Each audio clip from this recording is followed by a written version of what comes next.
रविश मिश्र साहब, बहुत बहुत शुक्रिया आपके वक्त के लिए। पाक भारत टाकरा है, क्रिकेट के मैदान में एक खेल होगा, लेकिन क्या वजह है कि भारत में, अगर हमारी जबान में कहें तो एक वावेला बचा हुआ है, लेकिन अगर आपकी जबान में कहिए तो हाहाकार मची है। इस हाहाकार की वजह क्या है रविश मिश्र साहब? क्या इतना ही खौफतारी है पाकिस्तान क्रिकेट टीम का? एक फैक्टर एक्साइटमेंट का, इंडिया पाकिस्तान मैच जब भी होता है तो एक्साइटमेंट जरूर होता है। हाहाकार वाली कोई फीलिंग नहीं है, because India has upper hand. अगर हम आईसीसी टूर्नामेंट्स की बात करें और आईसीसी स्पेशली जिसमें वर्ल्ड कप लिखा होता है उसकी बात करें, तो इंडिया का अपर हैंड है, specially in the T20 game की भी अगर आप बात करें। टी20 वर्ल्ड कप, जिसको पहले वर्ल्ड टी20 के नाम से जाना जाता था, तो 5-0 का इंडिया का रिकॉर्ड है। और इंडियन जो फैंस हैं, जो इंडियन क्रिकेट फैंस हैं, वो यही एक्सपेक्ट कर रहे हैं कि इस दफा 6-0 का व्हाट्सएवर। लेकिन ये तो इवेंट डे पे पता चलेगा कि ऑन डे ऑन कार्ड्स कौन सी टीम ज्यादा स्ट्रांग है। ये तो जिस वक्त मैदान में उतरेंगे तो लग पता जाएगा, जिसको कहते हैं रविश मिश्र साहब। तो इस वक्त इंडिया के अंदर क्या सेंटिमेंट है? ऑल्दो आप ये कह रहे हैं कि 5 दफा आपने पाकिस्तान को हराया है, लेकिन जब भी पाकिस्तान के साथ आप मैदान में उतरते हैं तो एक बार सोचना तो पड़ता है आपके प्लेयर्स को भी। काफी अंडर प्रेशर होते हैं, ना सिर्फ आपके प्लेयर्स होते हैं बल्कि भारत भर के अंदर एक परेशानी चल रही होती है कि पाकिस्तान से मैच पड़ गया। नहीं, ऐसा कुछ नहीं है। ये पाकिस्तान के अंदर ज्यादा होता होगा, मुझे लग रहा है। इंडिया के अंदर ऐसा बिल्कुल नहीं है। अभी हमने वो क्लिपिंग्स चलाई है सारे, जो आपके चैनल्स बोल रहे हैं, आपके वॉक्स पॉप्स चलाए हमने, जो आपकी पब्लिक बोल रही है, आपकी जनता को भी सुनवाया हमने। तो काफी वहां पर तो इस वक्त यूं कहिए कि एक धाक बैठी हुई है पाकिस्तान की। ये ऐसे क्लिप्स पाकिस्तान के भी बहुत सारे चलते हैं, और पाकिस्तान के हमें विजुअल नहीं भूलने चाहिए। जो टीवी तोड़ने वाले बड़े विजुअल चलते हैं, तो पाकिस्तान के भी बड़े सारे विजुअल्स चलते हैं, ऐसी बात नहीं है। तो इंडिया में उठाएंगे, इंडिया के चलेंगे। रमेश साहब, हमारे यहाँ तो चलिए टीवी टूटते हैं, आपके यहाँ तो खिलाड़ियों के घरों पे पत्थर बरसते हैं। आप तो स्टेडियम के अंदर घेराव कर देते हैं। 1996 में जब इंडिया वर्सेस पाकिस्तान मैच हुआ था बेंगलुरु में, तो पाकिस्तान हार गया था उस मैच को, अगर आपको याद होगा। बड़ा आमिर सुहेल वेंकटेश प्रसाद की बड़ी लड़ाई देखने को मिली थी वहां पे। उसके बाद पाकिस्तानियों ने वो वहां की फ्लाइट नहीं पकड़ी थी पाकिस्तान की, वो यूएई की फ्लाइट पकड़ के चले गए थे। उनको पता है क्या होने वाला है। एंड जब 2003 में हारे, मुझे याद है सकलीन मुश्ताक का इंटरव्यू है कि वो सकलीन मुश्ताक उस मैच में खेला भी नहीं था, उसके घर में सारे लोग पहुंच गए थे और बोला सकलीन को। चलिए, आप तो मेरा ख्याल है कि बहुत पीछे चले गए। माजी में अगर पीछे जाएंगे तो हमें तो विनोद कांबली और सचिन तेंदुलकर के चेहरे भी याद हैं, जो अपनी जनता से हाथ जोड़कर कह रहे थे कि खुदा के वास्ते क्रिकेट को क्रिकेट रहने दो, जलाओ घिराव ना करो। आप आईसीसी चैंपियंस ट्रॉफी भूल गए गालिबन, जो इंग्लैंड में हुई थी। नहीं, मेरे को आईसीसी चैंपियंस ट्रॉफी बिल्कुल याद है। लीग मैच में हमने पाकिस्तान को हराया था, फाइनल में पाकिस्तान ने हमको हराया। फिर उसके बाद 2019 वर्ल्ड कप, सबसे रिसेंट तो वही है, वहां पे तो शायद इंडिया ने पाकिस्तान को हराया। अब आपकी अगर मेमोरी ठीक है तो नहीं, लेकिन T20 इंटरनेशनल को लेकर T20 हमारे पास बाबर आजम है, शाहीन अफरीदी है। कैसी बातें कर रहे हैं? देखिए 24 पाकिस्तान की बॉलिंग लाइनअप, एक मिनट मेरी बात सुनिए, पाकिस्तान की बॉलिंग लाइनअप पूरी दुनिया में मशहूर रही है, लेकिन यही पाकिस्तान 2007 में बॉल आउट में विकेट नहीं गिरा पाई। हमारे रॉबिन उत्थप्पा ने बॉल आउट में पाकिस्तान वो विकेट गिरा दिया। रवि साहब, इतना बड़ा बजट, इतना बड़ा क्रिकेट बोर्ड, इतनी बड़ी लॉबी, लोगों को ममालिक को साथ मिलाकर चलते हैं, इसके बावजूद अगर पाकिस्तान इतनी छोटी टीम है, पाकिस्तान आपके नजदीक बिल्कुल केपेबल नहीं है, तो फिर इतना डर और खौफ क्यों है? मेरा तो बड़ा सादा सा सवाल है आपसे। बड़ा सादा सा सवाल है, अगर आप मेरे सवाल को रिस्पॉन्ड कर सकें। कोई डर नहीं है, कोई खौफ नहीं है, ये आपके दिमाग में ऐसा चल रहा है। ऐसा कोई डर, कोई खौफ नहीं है।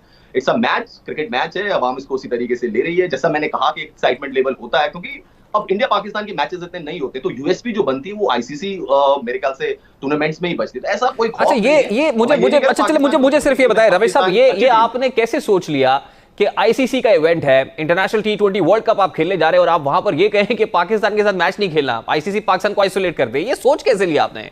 ये कैसे कर लेते हैं? ये किसने कमेंट दिया? कोई सौरभ गांगुली ने कमेंट दिया? आपके शाह जो बोर्ड ऑफ सेक्रेटरी, आपके पार्लियामेंटेरियंस कह रहे हैं, गवर्नमेंट की तरफ से कोई आपका मीडिया कह रहा है, आपके एंकर्स कह रहे हैं, आपका पार्लियामेंट कह रहा है, आपके एमपीज ये मुतालबा कर रहे हैं। से कोई किसी पार्लियामेंट तो देखिए आजकल चल ही नहीं रहा है, तो पार्लियामेंट कहां से बोलेगा? मैंने जैसे आपसे कहा कि एक हुकूमत के अंदर, एक देश के अंदर बहुत सारे थॉट्स होते हैं, उसमें से एक थॉट ये भी है, वो इंडिया में नहीं है, वो पाकिस्तान में भी बड़े सारे थॉट्स होते हैं। वैसे मुझे रवि साहब, आप ये तो मान रहे हैं कि ये थॉट है, ये थॉट कैसे, ये सोच भी कैसे लेते हैं आप? ये कैसे कर लेते हैं? मुझे तो ये समझ नहीं आता। देखिए हर टाइप की, देखो डेमोक्रेसी है, democracy how do you do it? Sorry, ये कैसे कर लेते हैं आप? ये इतना बड़ा इवेंट और उसके अंदर आप ये कह रहे हैं पाकिस्तान से मैच नहीं? इतनी बड़ी टीम, इतना बड़ा बोर्ड, इतना स्पॉन्सर्ड, इतनी फतूहात, और पाकिस्तान से मैच नहीं खेलेंगे? जैसा मैंने आपको कहा कि हर कंट्री में ये देखिए डेमोक्रेसी है, ये पाकिस्तान की तरह हुकूमत नहीं चलती। यहाँ पर डेमोक्रेसी है, सबकी ओपिनियन की अपनी एक वजह है और सबकी ओपिनियन को लेकर चलना पड़ता है। बट जैसा मैंने आपसे कहा कि ऐसा कोई फाइनली डिसीजन तो नहीं लिया है, बीसीसीआई की तरफ से कोई स्टेटमेंट नहीं आया है, इंडियन गवर्नमेंट की तरफ से कोई स्टेटमेंट नहीं आया है, तो मेरे हिसाब से हमें ऑफिशियल स्टेटमेंट्स को ज्यादा तरजीह देनी चाहिए। तो फिर रविश साहब, are you really ready to play against Pakistan? आप तैयार हैं? एब्सोल्युटली। इसमें कौन सी बड़ी बात है? We played against Pakistan in 2019 50 over World Cup and we beat them. नहीं, लेकिन इसके बावजूद एक खौफ रहता है, एक डर रहता है, तो आपके प्लेयर कमर कस के आएंगे मैदान में? शाहीन शाह अफरीदी को फेस करने के लिए तैयार है?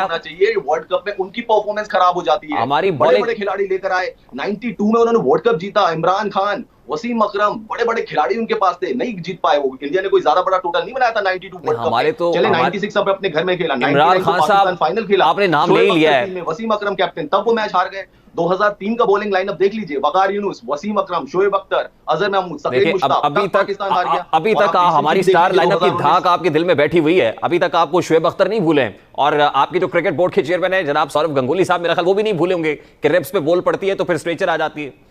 तो तैयार है, कमर कस के आएंगे। जो सचिन तेंदुलकर ने छक्का मारा था उन पर, शोएब अख्तर पर, वो भी आप नहीं भूले? अरे सचिन तेंदुलकर को जो क्लीन बोल्ड किया था और मिडल स्टंप उड़ गई थी, वो भूल गए आप? नहीं जी, देखिए क्रिकेट की जो भी चीजें होती है कोई इंसान उसको भूलता नहीं है, दोनों चीजें हैं, और यही देखिए क्रिकेट का पैशन होता है, क्रिकेट का एक्साइटमेंट होता है। तो अगर शोएब अख्तर ने सचिन तेंदुलकर को आउट किया था, मैं बिल्कुल इंकार नहीं कर रहा हूं, सचिन तेंदुलकर ने उन पे छक्का जड़ा था, और वर्ल्ड कप का मैच था। मेरे हिसाब से वर्ल्ड कप का मैच सबसे ज्यादा इंपॉर्टेंट होता है, जहां भारत ने पाकिस्तान को हराया था 2003 में, और सचिन तेंदुलकर ने पॉइंट एंड थर्ड मैन के ऊपर से छक्का मारा था। वो तस्वीर तो ऐसी है कि मतलब फोटो फिनिश जिसे कहते हैं उस टाइप का। अच्छा रमेश भाई साहब, मैं तो वैसे आज ही सईद अनवर की परफॉर्मेंस देख रहा था, एक 194 वाली, और अनिल कुंबले को समझ नहीं आ रही थी कि बॉल फेंकनी कहां है। तो बरके स्पोर्ट्समैन स्पिरिट का मुजाहरा करते हैं, हमारी तरफ से तो हमेशा यही होता रहा है। एडिलेड की विराट कोहली की परफॉर्मेंस आपको याद है? कोलकाता 2016 ईडन गार्डन्स में तो कैसे मैच जीता भारत? कोहली के बारे में खबरें आ रही है कि he is under pressure, mental stress में है कोहली इस वक्त, हम तक की खबर पहुंच रही है। वर्ल्ड कप का जो मैच हुआ था उसमें इंडिया ने पाकिस्तान को हराया था। रिसेंटली जो आईसीसी का टूर्नामेंट हुआ था उसमें इंडिया ने पाकिस्तान को हराया। तो फिर अब आप 194 रनों की परफॉर्मेंस याद कर लीजिए, उससे और पीछे चले जाइए। देखिए आप रमेश साहब, आप जर्नलिस्ट हैं, आप तक तो खबर पहुंच रही होगी कि विराट कोहली के इस वक्त मेंटल स्टेट क्या है, इसीलिए एमएस धोनी की खिदमत ली जा रही है एज अ कंसल्टेंट। नहीं, इससे क्या फर्क पड़ता है? लेकिन आप तस्दीक करें हमारी खबर की। नहीं, मेंटल स्टेट से क्या मतलब है?